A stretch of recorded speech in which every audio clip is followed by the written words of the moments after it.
Level 1, the trainee.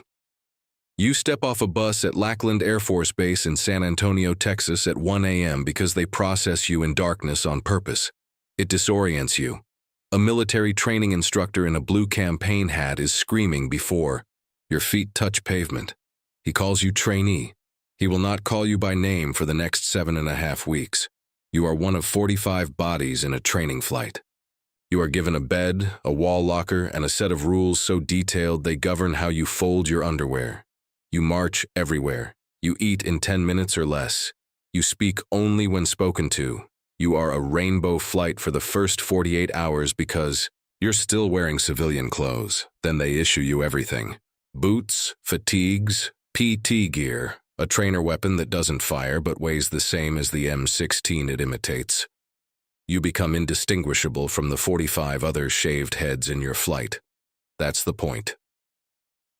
The PT starts at 500 a.m. Push-ups, sit-ups, flutter kicks, running in Texas heat that hits 100 degrees by mid-AM morning. You sweat through your uniform before breakfast. Airmen who can't pass the fitness test get recycled, sent back to start over with a new flight. Week 5, you qualify in the rifle range. Week 6 is Beast Basic Expeditionary Airman Skills Training. You live in tents, eat MREs, simulate a deployed environment while instructors throw scenarios at you. Chemical attacks, simulated casualties, night operations with blank rounds cracking in the darkness. It's not combat. It's theater designed to approximate stress, but your hands shake anyway. You graduate on a Thursday. Your MTI shakes your hand and calls you Airman for the first time. You are Airman Basic, E1, the lowest rank in the United States, Air Force. Your career hasn't started yet. This was just the entrance exam. Level 2, the Airman, E2, then E3. These promotions come automatically. 6 months for E2, another 10 months for Airman First Class. You don't earn them so much as survive. Into them. Time in grade. Satisfactory performance, don't get arrested, don't fail a drug test. The bar is low because the Air Force needs bodies. You ship to tech school where you learn your Air Force specialty code, maybe your avionics maintaining electronic systems on fighter jets, maybe your security forces guarding the flight line with an M4, maybe your intel staring at satellite imagery for 12-hour shifts, maybe you're a crew chief responsible for keeping a $75 million aircraft in the air. You report to your first duty station, Ramstein in Germany, Kadena in Japan, Manette, North Dakota, which the airmen call, why not mine it because nobody chooses it, but someone has to. You go where the Air Force sends you. You don't get a vote. You're the lowest person at the shop. You sweep floors and hand tools to people who know what they're doing. You study technical orders that read like engineering textbooks and memorize procedures. You'll execute at 2 a.m. on a frozen flight line. When a jet needs to launch and the pilot is waiting and your supervisor is watching and the wind chill makes your fingers useless. The Air Force is not the Army. Nobody's sleeping in mud. The other branches call it the Chair Force. But the Air Force doesn't measure suffering as a metric of service. It measures capability. Can the aircraft fly? Can the mission execute? Everything else is secondary. Your first real mistake costs time, not lives. You install a component backward on a radar system. The jet fails its check. Your supervisor looks at you with the disappointment of someone who trusted you and now has to explain to the officer why the aircraft isn't flying. Mistakes, ground aircraft, delay missions, kill people. You don't make that one again. Level 3, the senior airman, E4, 3 years in. You're not new anymore, but you're not in charge of anything either. You're in the gap between apprentice and leader. The Air Force calls this the journeyman phase. You know your job well enough to work unsupervised. You know the regulations well enough to see their flaws. The jet you're working on hasn't had its avionics upgraded since 2003. The part you need is on back order for 6 months. The workaround your shop invented violates 3 technical orders, but keeps the aircraft flying, and nobody in leadership wants to ground the jet because the mission matters more than paperwork. You learn to operate in the space between what regulations say and what the mission requires. Everyone does. The Air Force runs on creative compliance. You start studying for Staff Sergeant. The weighted airman promotion system determines who makes E5. 2 tests, your performance reports, Decorations, time in service. You study for months, flashcards in the chow hall, practice tests on your phone during lunch. You memorize information you'll never use operationally because the system measures what it can quantify. The airman beside you studies less and scores higher because he tests well.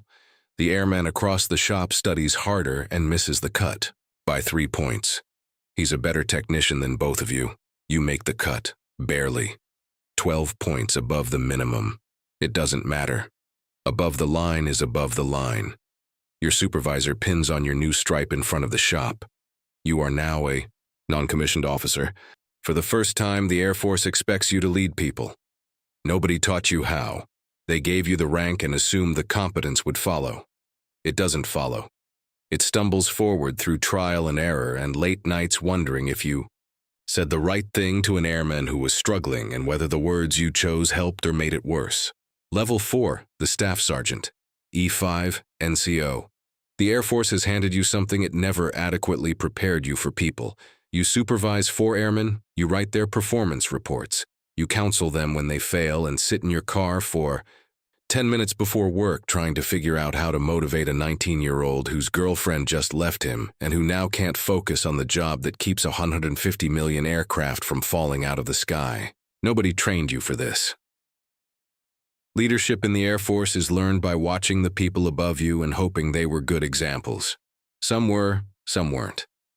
Your first supervisor was a technical sergeant who drank too much and covered it with competence. Your second genuinely cared about his people and showed you what it looked like when leadership was a practice instead of a title. You try to be the second one. Your first deployment is allowed, Qatar, the Dyad. 20 degrees on the flight line. The asphalt softens under your boots. You work 12-hour shifts, 6 days a week, maintaining aircraft that launch combat missions nightly. The jets take off loaded with munitions and come back empty. You don't see the targets. You just reload and launch. The disconnect between your work and its consequences is both a mercy and a moral fog. The mission briefings sanitize everything: kinetic operations, targets serviced, defects delivered. Words designed to create distance between the wrench in your hand and the explosion on the other end. A pilot tells you one night at Cow that he hit a building with civilians. Intel was wrong. He says it flatly. His eyes aren't flat. Something has been subtracted from them. You deploy for 6 months.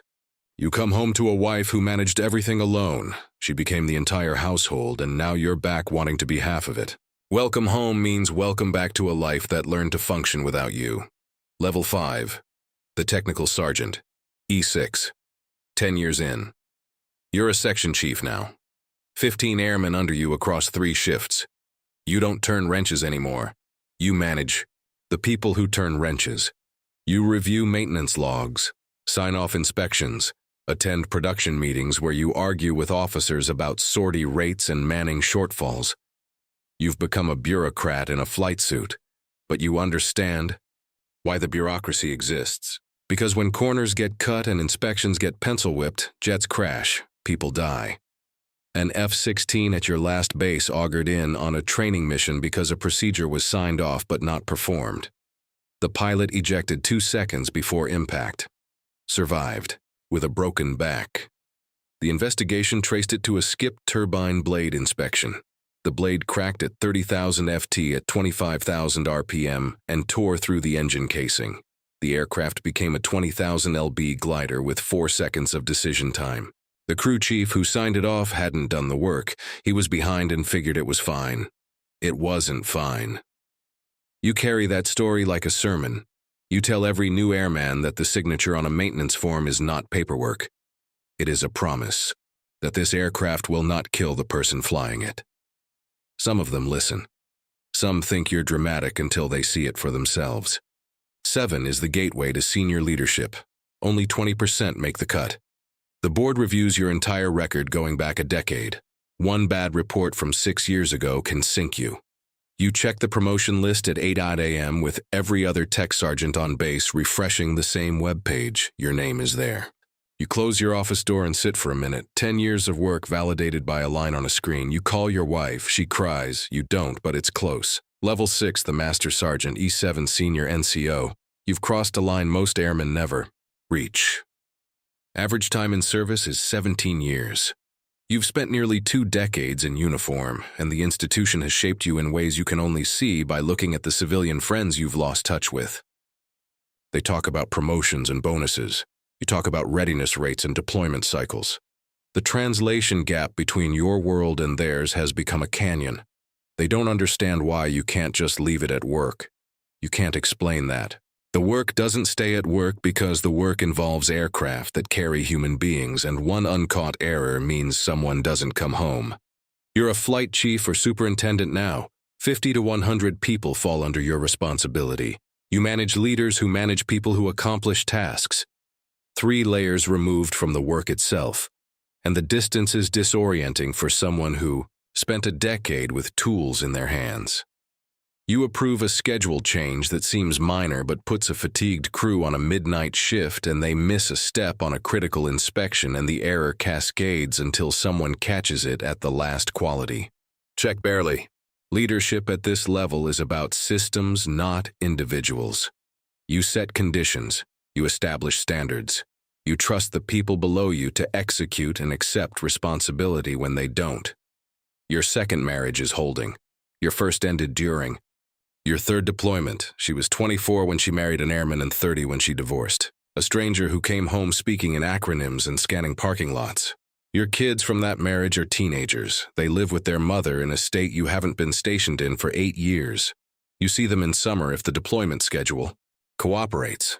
You send money and text messages and hope it's enough. It isn't. The Air Force gave you purpose and took your presence. That trade-off looked acceptable at 22. At 38, the math has changed. Level 7, the Senior Master Sergeant.